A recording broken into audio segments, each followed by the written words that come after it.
Bonjour à toutes et à tous, fans de foot, on est gâtés aujourd'hui car on a le droit à de grosses affiches ce dimanche. On va commencer avec le classique. Ce soir, le PSG accueille son grand rival, l'Olympique de Marseille. Le choc risque d'être électrique, des classiques comme on les aime pour l'équipe. De plus, le quotidien souligne bien la situation des deux équipes sur sa une. Le PSG est miné par des affaires incessantes et l'OM est porté par ses récents succès en Ligue des Champions. Le match s'annonce encore plus palpitant que d'habitude au parc. D'ailleurs, sur cette première page, on peut voir un duel Mbappé-Neymar face à Balerdi et Guendouzi. Enfin, un vrai classique se réjouit le Parisien ce matin, qui met plutôt en avant Alexis Sanchez qui va jouer son premier classique de Ligue 1.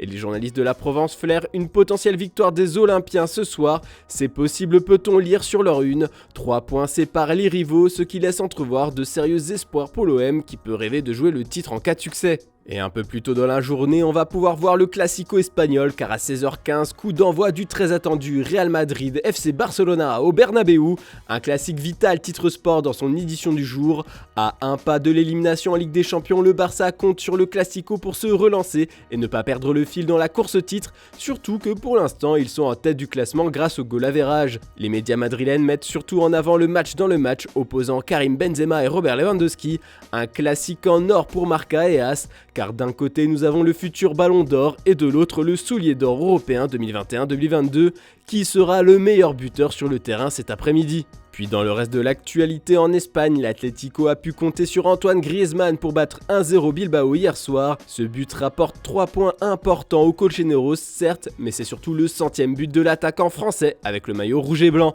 Cette statistique démontre l'attachement de Griezmann pour le club madrilène.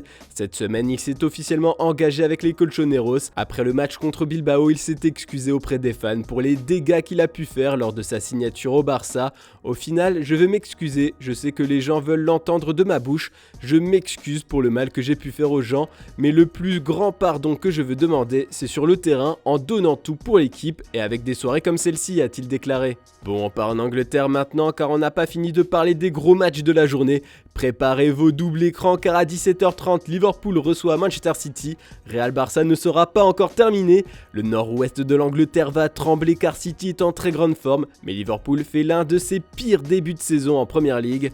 En conférence de presse, Jürgen Klopp a été invité à réagir sur l'avenir de Pep Guardiola. Le manager allemand a expliqué être étonné que le contrat du tacticien de City ne soit toujours pas renouvelé.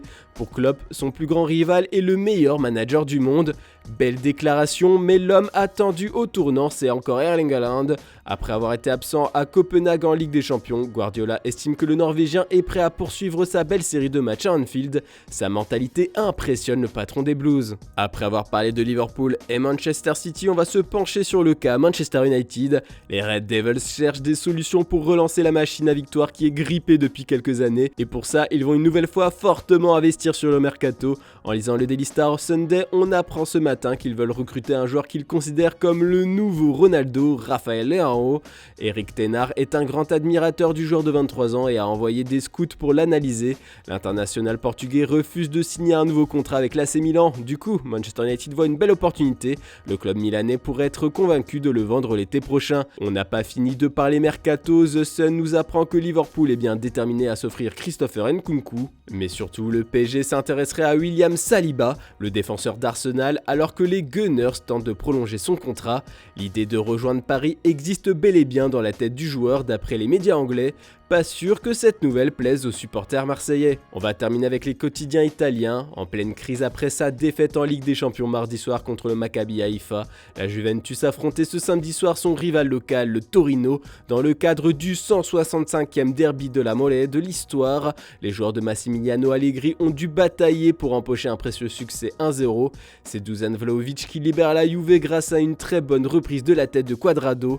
Le buteur serbe a sauvé la Juve, mais surtout Max Allegri, le coach, est vivement critiqué en Italie. Au classement, la Juventus grimpe provisoirement à la 7e position, alors que le Torino chute à la 11e place. Voilà, c'est tout pour ce dimanche, on se retrouve demain matin pour une nouvelle revue de presse. N'oubliez pas le JT Foot Mercato du week-end en fin d'après-midi. Bonne journée à toutes et à tous.